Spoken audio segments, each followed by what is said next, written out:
Sambahin niyo ang Diyos, bituing nagniningning. Sambahin niyo ang Diyos, dagat, bundok, halaman at hayop. Purihin niyo ang Diyos. Purihin ang Diyos, kayong gawa niya. Umawit ng bagong kanta. Purihin ang Diyos, kayong anghel niya. Hipanin niyo ang trumpeta. Sa ngalan ng Ama, ng Anak at ng Espiritu Santo, Amen. sumainyo ang Panginoon. At sumainyo rin. Mga kapatid, sa araw na ito ating pinagdiriwang ang kapistahan ng luklukan ni Apostol San Pedro. Hindi naman talaga ang upuan o luklukan ni San Pedro ang binibigyan natin ng pansin. Pero ano ba ang sinisimbolo nito? The chair of St. Peter symbolizes the authority, the leadership, and the service of the Pope. Tayo'y nagpapasalamat sa Diyos dahil tinatag niya na ang isang Santo Papa ang mangunguna sa kanyang simbahan, sa katawan ni Kristo. Dahil sa pangunguna, sa paglilingkod ng Santo Papa, sa bawat panahon sa ating kasaysayan, nanatili ang ating simbahan bilang isa, bilang banal. Nanatili ang kabutihan at ang pagmamahal sa bawat isang Katoliko. Napakaganda ng kapistahan na ito, lalong-lalo na ngayon ang ating Santo Papa ay may sakit. We offer this Mass. We pray for Pope Francis. Naway siya'y palakasin pa ng Diyos para mapagpatuloy pa niya ang kanyang misyon at paglilingkod sa ating inang simbahan. Kahit na may sakit po si Pope Francis, ang balita araw-araw tumatawag pa rin siya doon sa Palestine, sa Gaza. Kinukumusta yung mga tao doon. Mga kapatid, yan ang tunay na paglilingkod. Kahit na ikaw ay nahihirapan, nagpapatuloy ka, inaalala mo ang iba.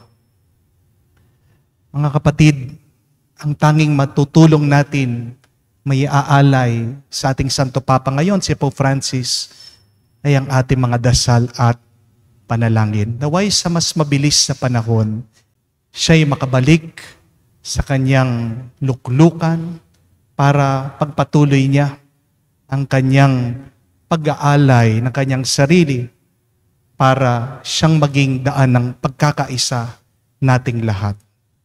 Sa mga pagkakataon na kung saan tayo ay humiwalay sa katawan ni Kristo, sa mga pagkakataon na kung saan tayo'y nanatili pa rin sa ating pagkakasala, mga kapatid, aminin natin ang mga kahinaan natin, humingi tayo ng tawad sa Diyos para makita tayong karapat-dapat na makatanggap sa mga banal na misteryo. Inaamin ko Sa makapangyarihang Diyos at sa inyo mga kapatid, na lubha akong nagkasala sa isip, sa salita, sa gawa, at sa aking pagkukulang. Kaya isinasamo ko sa mahal na Birheng Maria, sa lahat ng mga anghel at mga banal, at sa inyo mga kapatid, na ako'y ipanalangin sa Panginoong ating Diyos. kaawaan tayo na makapangyarihang Diyos, patawarin tayo sa ating mga kasalanan, patnubayan tayo sa buhay na walang hanggan. Amen. Panginoon, kaawaan mo kami. Panginoon, kaawaan mo kami. Kristo, kaawaan mo kami. Kristo, kaawaan mo kami. Panginoon, kaawaan mo kami. Panginoon, kaawaan mo kami. Gloria in excelsis Deo.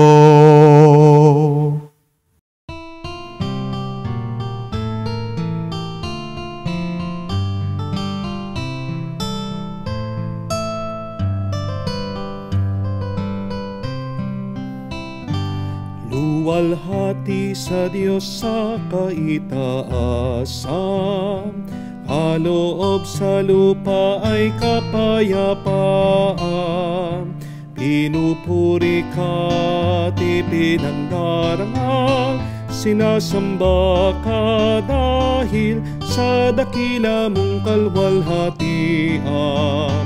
Panginoon naming Diyos, Hari ng langit, Amang makapangyarihan, Panginoong Jesucristo, bugtong na anak ng Diyos, Kordero ng Ama. Ikaw na nag-aalis ng mga kasalanan ng sanlibutan. Tanggapin mo ang aming kahilingan, ikaw na naluluklok sa kanan ng Ama. Maawa ka sa amin, ikaw lamang ang banal, Panginoong Jesucristo, kasama na Espiritu, sa luwalhati ng Ama. Amen, Amen, Amen, Amen. Manalangin tayo.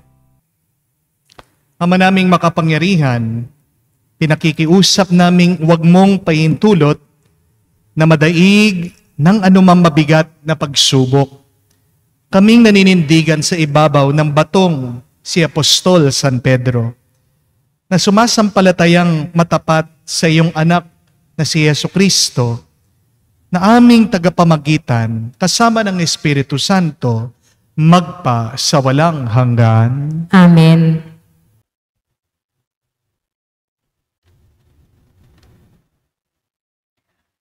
Pagbasa mula sa unang sulat ni Apostol San Pedro.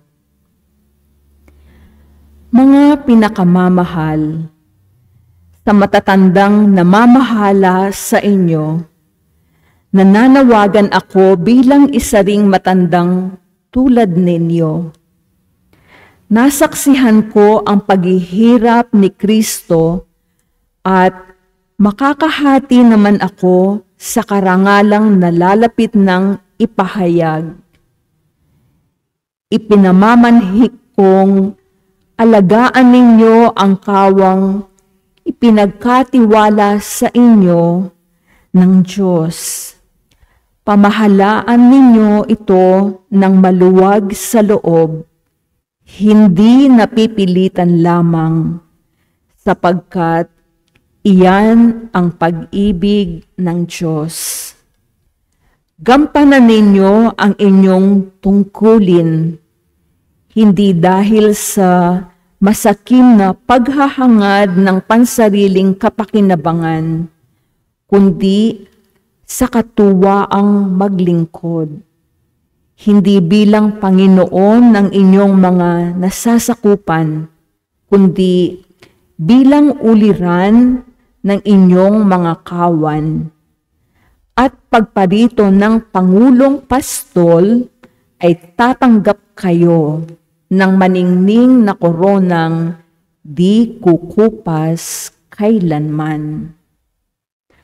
Ang salita ng Diyos. Salamat sa Diyos. Pastol ko'y Panginoong Diyos, hindi ako magdarahop.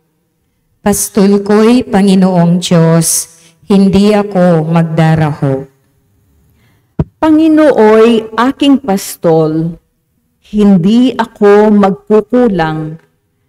Ako'y pinahihimlay sa mainam na pastulan, at inaakay niya ako sa tahimik na batisan. Binibigyan niya ako niyong bagong kalakasan. Pastol ko'y Panginoong Diyos, hindi ako magdarahop. At sangayon sa pangako na kaniyang binitiwan, sa matuwid na landasi, doon ako iniaakay. Kahit na ang daang iyo'y tumatahak sa karimlan. Hindi ako matatakot pagkat ika'y kaagapay. Ang tungkod mo at pamalo, ang gabay ko at sanggalang. Pastol ko'y Panginoong Diyos, hindi ako magdarahop. Sa harapan ng lingkod mo, ikaw ay may handang dulang. Ito'y iyong ginagawang nakikita ng kaaway. Nalulugod ka sa akin, na ulo ko ay langisan, at pati na ang kalis ko ay iyong pinaaapaw. Pastol ko'y Panginoong Diyos, hindi ako magdarahop. Tunay na ang pag-ibig mo at ang iyong kabutihan, sasaakit tataglayin habang ako'y nabubuhay. Doon ako sa templo mo lalagi at mananahan.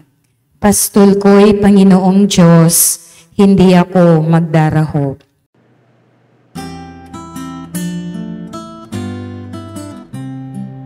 Alleluia, alleluia, alleluia, alleluia, alleluia, alleluia, alleluia, alleluia, alleluia, alleluia, alleluia.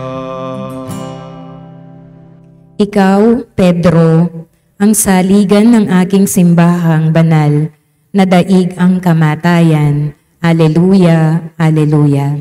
Sumainyo ang Panginoon. At sumainyo rin. Ang mabuting balita ng Panginoon ayon kay San Mateo. Papuri sa iyo, Panginoon. Nung panong yun, dumating si Jesus sa lupain ng Caesarea ng Pilipos. Tinanong niya ang kanyang mga alagad, sino raw ang anak ng tao ayon sa mga tao? At sumagot sila, ang sabi po ng ilan ay si Juan Bautista kayo. Sabi naman ng iba, si Elias kayo. At may nagsabi pang si Jeremias kayo o isa sa mga propeta. Kayo naman, ano ang sabi ninyo? Sino ako? Tanong niya sa kanila. Sumagot si Simon Pedro, kayo po ang Kristo at ang anak ng Diyos na buhay. Sinabi sa kanya ni Jesus, mapalad ka, Simon, na anak ni Jonas, sapagkat ang katotohanan ito'y hindi inihayag sa iyo ng sinumang tao, kundi ng aking amang nasa langit. At sinasabi ko naman sa iyo, ikaw ay Pedro, at sa ibabaw ng batong ito ay tinatayo ko ang aking simbahan. At hindi makakapanaig sa kanya kahit ang kapangyarihan ng kamatayan. Ibibigay ko sa iyo ang mga susi ng kaharian ng langit. Ang ipagbawal mo sa lupa ay ipagbabawal sa langit. At ang ipahintulot mo sa lupa ay ipapahintulot sa langit. Mga kapatid, ang mabuting balita ng ating Panginoon. Pinupuri ka namin, Panginoong Heso Kristo. Magandang araw po muli sa inyong lahat. Mga kapatid, ito lang po ang gusto kong tandaan nyo. Ang bawat kandado ay may susi. Pagkalaki-laki man ng saradong pintuan, isang maliit na susi ang katapat lang yan. Ibig sabihin, pagkalaki-laki man ng iyong problema, may sagot dyan. May solusyon yan. Huwag na huwag mong sasabihin, walang sagot, walang solusyon, suko na ako, walang pag-asa, ayaw ko na. Never say never. Amen? Ang mabuting balita, nagbigay ng susi ang Diyos kay San Pedro. At ang susing ito ay espesyal at makapangyarihan. Bakit? Kasi sa pamamagitan ng susing ito Kaya niyang isara o buksan ang anumang bagay dito sa lupa o kaya sa langit. Tingnan mo, kapatid, kung ang langit at ang lupa may susi, pati ang problema mo may susi din dyan. May sagot din yan. May solusyon din yan. Sarado man, kaya yang buksan. Paano kung talagang walang sagot, walang solusyon ang iyong problema o pagsubok? Kapag ganyan na ang iyong karanasan, tandaan mo ito, that if a problem does not have a solution, then face that situation. How should we deal with the problematic situation? There are 4 things that we can do. Remember this. First, you need to learn from that difficult situation. But second, you need to ask for help if you are in an impossible situation. Third, you need to accept the problem. And fourth, you need to leave the problem. Halimbawa po, kung hindi mo masagot ang assignment ng isang bata, advance ang math problem ng isang bata, anong kailangan gawin? Una, hindi mag-aaral ka ng mabuti, magsaliksik ka, mag-research ka. Pero pangalawa, kung hindi mo kaya, magpatulong ka sa ibang guro, sa ibang eksperto, sa ibang magulang. Di po ba? Pero pangatlo, kailangan mo talagang tanggapin na mahirap ang isang math problem at sasabihin mo, hindi naman talaga pambata yan. Reklamo mo doon sa guro. Baka nga, nagkamali sila na ilagay kasama doon sa mga math problem. Pang high school na yan eh. Kung pang-apat, wala talagang sagot, hayaan mo na. Hindi naman kailangan na perfect ka palagi. Di po ba? Halimbawa, nahihirapan ka dyan sa iyong asawa. Anong kailangan mong gawin? Una, pag-aralan mo ng mabuti. Ano ang pwede mong magawa? Marami kasi, nauuna pa yung pag-iyak, yung pagiging depressed, yung pag-aalala. Pero pangalawa, magpatulong ka kay Jesus.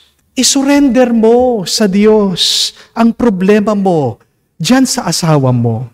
Pangatlo, kailangan mong tanggapin, hindi ikaw ang magbibigay ng solusyon dyan.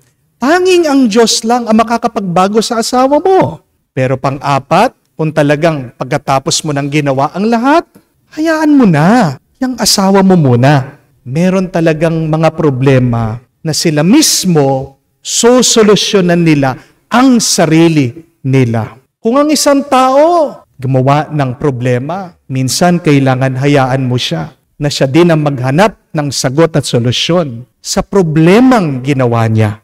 Di po ba, mga kapatid, may dahilan palagi ang Diyos. Bakit sinasara niya ang ating buhay minsan? There is always a reason why God closes a door in our life. Kung makakabuti naman sa iyo, bibigyan ka ng susi ng Diyos para buksan yung problema mo. But there is always a reason, believe, why God keeps doors closed. What is the reason? It is to protect us, and sometimes it is to redirect us to a more beautiful and better grace. May kakilala po ako, kaibigan ko, ang tagal-tagal na po nagpapadasal sa akin, hinihiling na siya'y makatanggap na ng visa para makaalis na siya, makapag-abroad na siya. Naghihirap din po ang kanyang pamilya. Siya na lang po ang breadwinner, siya po ang inaasahan sa kanila. Ang dami na po naming nagdadasal para sa kanya. Pero kahit na ilang taon na, ilang buwan, talagang wala pa rin nakapending yung kanyang visa sa embassy. Hanggang isang araw, anong nangyari? Yung kanya pong nanay bigla na hospital. At dito po na-realize itong kaibigan ko, sabi niya, alam mo, Father, nagpapasalamat ako sa Diyos. Hindi pa ako binigyan agad ng visa. Kasi kung agad ako nakapunta sa Amerika at nangyari yon, walang tutulong sa nanay ko. Baka Kung wala ako dito sa Pilipinas, nandun na ako sa abroad, nagkasakit siya, baka tigok na yung nanay ko. Nagpapasalamat ako sa Diyos na delay yung visa ko. Mga kapatid, kahit na may sarado sa buhay mo, magpasalamat ka, may grasya at may pagpapala pa rin dyan. Amen? Yes, there is a key to every problem. But if there is no key, remember this, it is always for a good reason. It is always for your best interest. Kaya, huwag kang magpapakulong dyan sa iyong problema. Magtiwala ka lang palagi sa Diyos. Umasa ka, maging masaya ka, palagi kang magpurit magpasalamat sa Kanya. Ang tanong, ano ba yung mga saradong problema mo ngayon? Sarado pa rin ba ang isip ng asawa mo? Sarado pa rin ba ang puso ng mga tao sa'yo? Ayaw kang pautangin? Sarado ba ang damdamin ng iyong biyanan? Sinusungitan ka pa rin?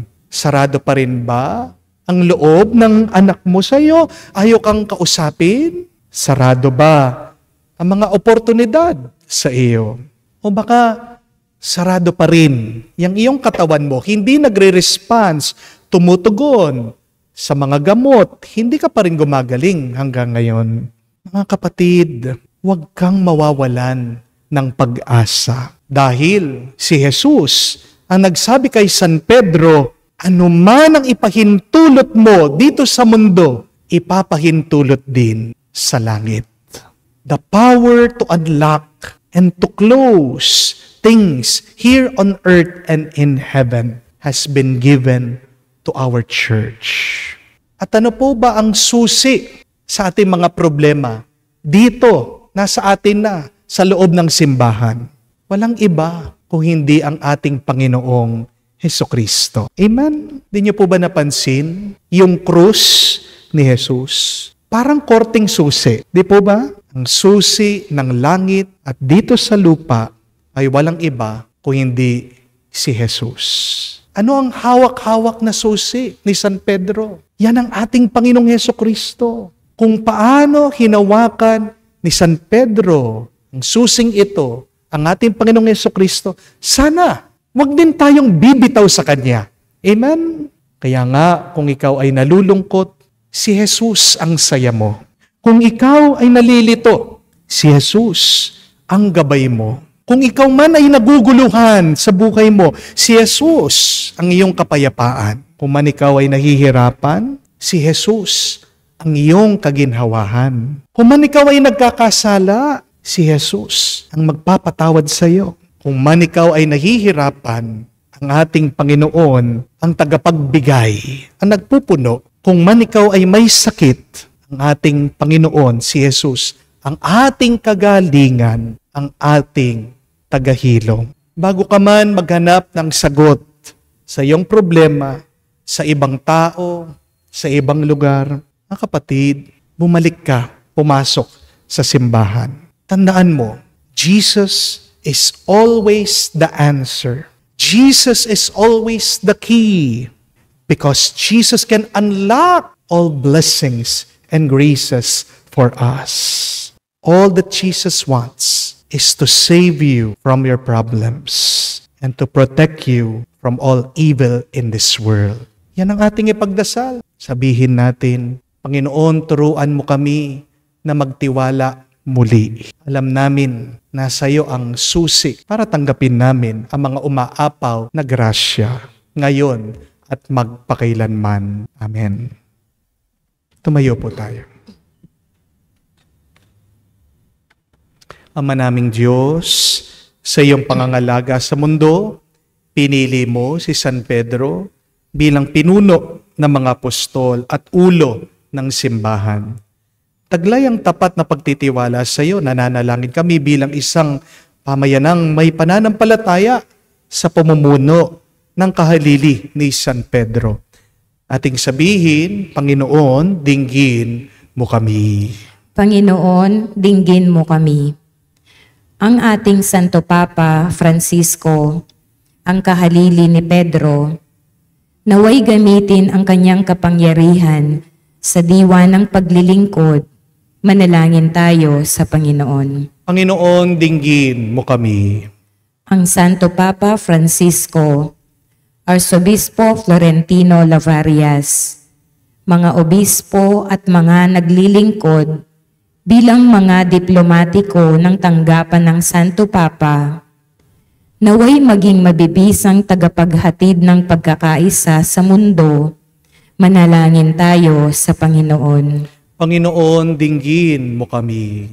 Ang mga pari at mga mananampalatayang laiko, naway maging matatag sa kanilang pananampalataya at masunurin sa mga tagapagturo ng simbahan, manalangin tayo sa Panginoon. Panginoon, dinggin mo kami.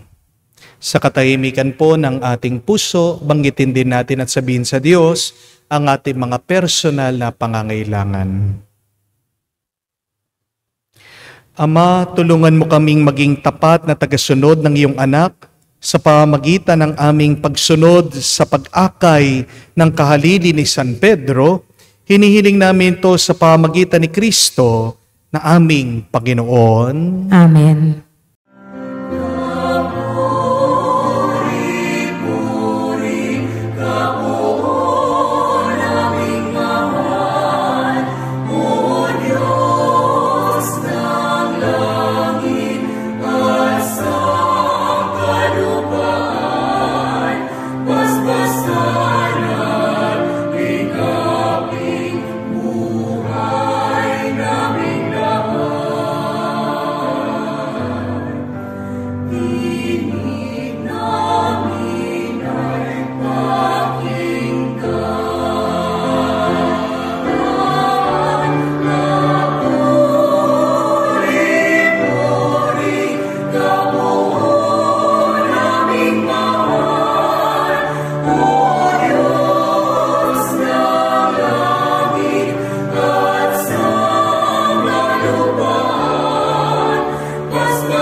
Manalangin kayo mga kapatid para ng ating mga paghahain ay kalugdan ng Diyos amang makapangyarihan.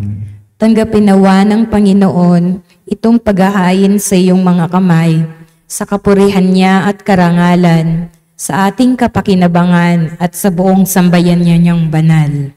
Ama naming lumikha, paunlakan mo ang pagdulog ng simbahang naghahain at dumadalangin upang sa pagtataguyod ni San Pedro bilang pastol, kami makarating sa iyong pamanang walang maliw, na siyang hantungan ng pananampalatayang tinuturo niya sa amin sa pamagitan ni Jesucristo kasama ng Espiritu Santo, magpa sa walang hanggan. Amen. Sumayin niyo ang Panginoon. At sumayin niyo rin. Itaas sa Diyos sa inyong mga puso at diwa. Itinaas na namin sa Panginoon. Pasalamatan natin ang Panginoong ating Diyos. Marapat na siya ay pasalamatan. Ama naming makapangyarihan, tunay nga marapat ikaw ang aming pasalamatan sa pamagitan ni Jesucristo na aming Panginoon.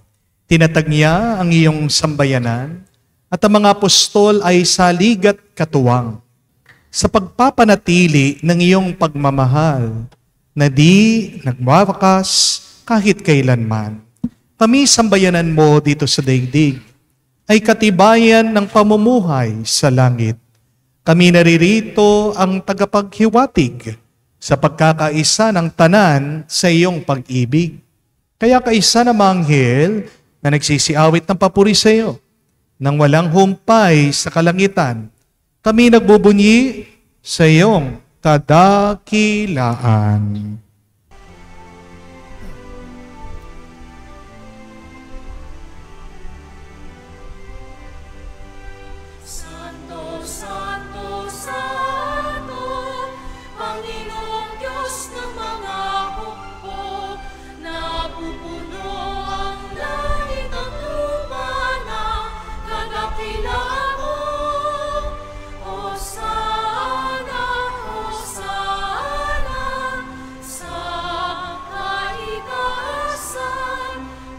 pala ang naparirito sa ngalan ng Panginoon. Hosana, Hosana sa kaitaasan. Hosana, Hosana sa kaitaasan.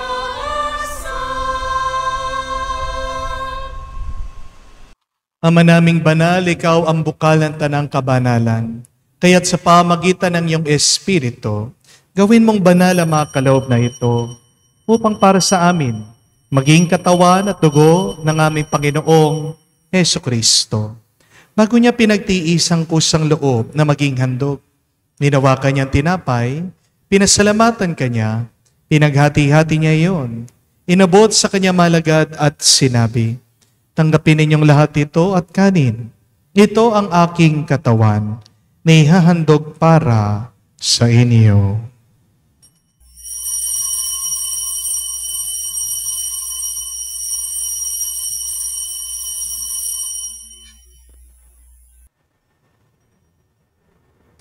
Gayon din naman, nung matapos ang hapunan, hinawakan niyang kalis, muli kanyang pinasalamatan. Inabot niyang kalis sa kanya malagad at sinabi, tanggapin ninyong lahat ito at inumin. Ito ang kalis ng aking dugo, ng bago at walang hanggang tipan, ng aking dugo na ibubuhos para sa inyo at para sa lahat, sa ipagpapatawad ang mga kasalanan. Gawin ninyo ito sa pag-alaala sa akin.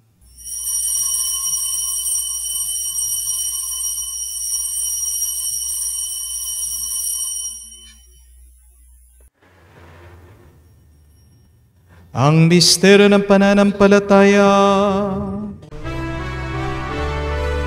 Aming ipinahayag na namatay ang iyong anak, nabuhay bilang Mesiyas at magbabalik sa wakas para mahayag sa lahat. Ang mga ginagawa namin ngayon ng pag-alaala sa pagkamatay muling pagkabuhay ng iyong anak, kaya tinialay namin sa iyong tinapay nagbibigay buhay at ang kalis sa nagkakalob ng kaligtasan. Kami nagpapasalamat dahil kami yung minarapat na tumayo sa harap mo para maglingkod sa iyo. Sinasamo namin kami magsalo-salo sa katawan at dugo ni Kristo ay mabuklod sa pagkakaisa sa pamamagitan ng Espiritu Santo. Ama, lingapin mong iyong simbahan, laganap sa buong daigdig.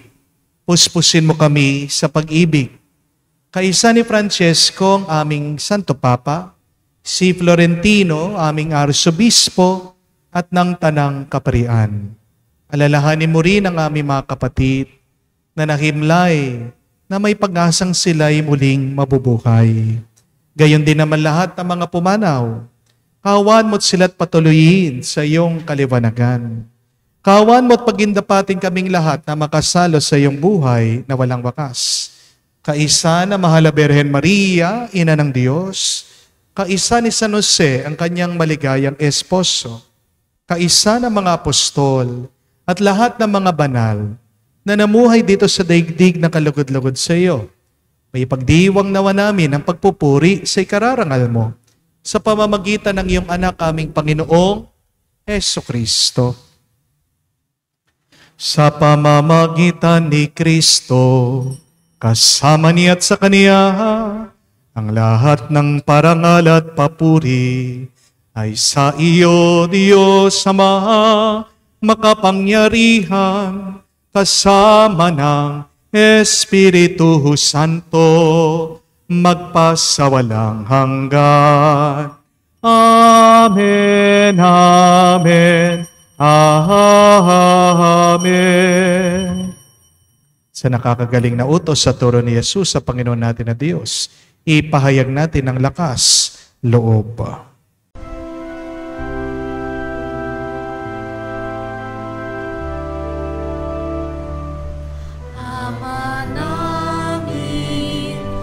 Sumasalangit ka, sambahin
Hinihiling namin kami adya sa lahat ng masama, pagkalooban ng kapayapaan araw-araw, ligtas sa kasalanan, at ilayo sa lahat ng kapahamakan, samantalang aming pinanabikan ang dakilang araw ng pagpapahayag ng tagapagligtas naming si Hesu Kristo.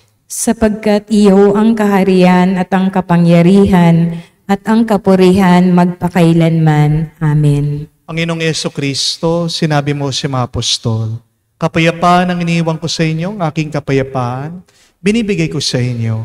Tungayan mo ang aming pananampalataya at huwag ang aming pagkakasala. Pagkalooban mo kami ng kapayapaan at pagkakaisa ayon sa iyong kalooban, kasama ng Espiritu Santo, magpa sa walang hanggan. Amen. Kapayapaan ng Panginoon ay laging sumainyo. At sumainyo rin. Magbigayan po tayo ng kapayapaan sa bawat isa. Peace with you po. Kapayapaan po sa inyong lahat.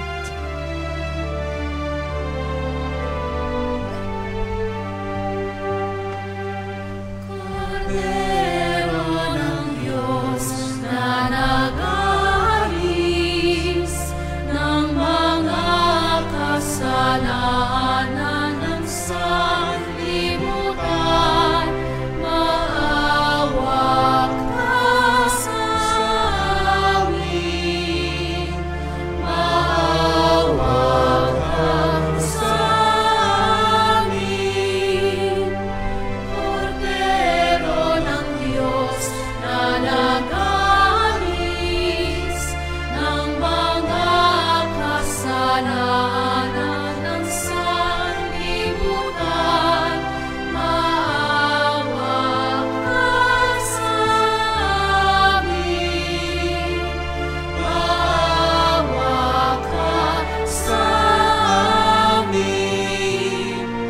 Cordero ng Diyos na nag-aalis ng mga kasalanan ng sanlibutan, ipagkaloob mo sa amin ang kapayapaan.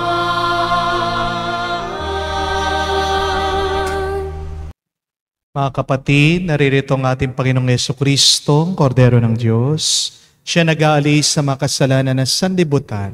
Mapalad tayong lumalapit sa piging ng Kordero. Panginoon, hindi ako karapat-dapat na magpatuloy sa iyo, ngunit sa isang salita mo lamang ay gagaling na ako.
Manalangin tayo. Ama naming mapagmahal, Sa pagdiriwang naming ito ng kapistahan ni Apostol San Pedro, kami nakikinabang sa katawan at dugo ni Kristo. Ang ginanap naming pakikipagpalitang handog sa iyo ngayon ay maging panandaang naglalahad nawa ng pagkakaisa at kapayapaan. Sa pamamagitan ni Jesucristo kasama ng Espiritu Santo, magpa sa walang hanggan. Amen. Isang paraan ng demonyo o ng masama para masira niya ang simbahan ay una niyang tinitira, tinutukso o sinusubukan ay ang ating mga namumuno, ang mga leader. Dahil pag wala ang namumuno, ang simbahan, ang katawan ni Kristo ay magkakawatak-watak. That is what the devil does. The evil one wants to destroy the body of Christ by cutting off its head, the leadership. Kaya nga po, sa puntong ito, muli, para po sa ating assignment, isama po natin sa ating dasal ang ating Santo Papa. He is battling a great illness now. Pneumonia sa kanya pong mga lungs dahil mahina din po kanyang baga. Pagdasal po natin na sa taon na ito, Jubilee year, matapos po niya. Alam po natin ang ating Santo Papa ay isang tao na puno ng pagmamahal. Mahal na mahal niya ang mga mahihirap, mahal na mahal niya ang mga nahihirapan.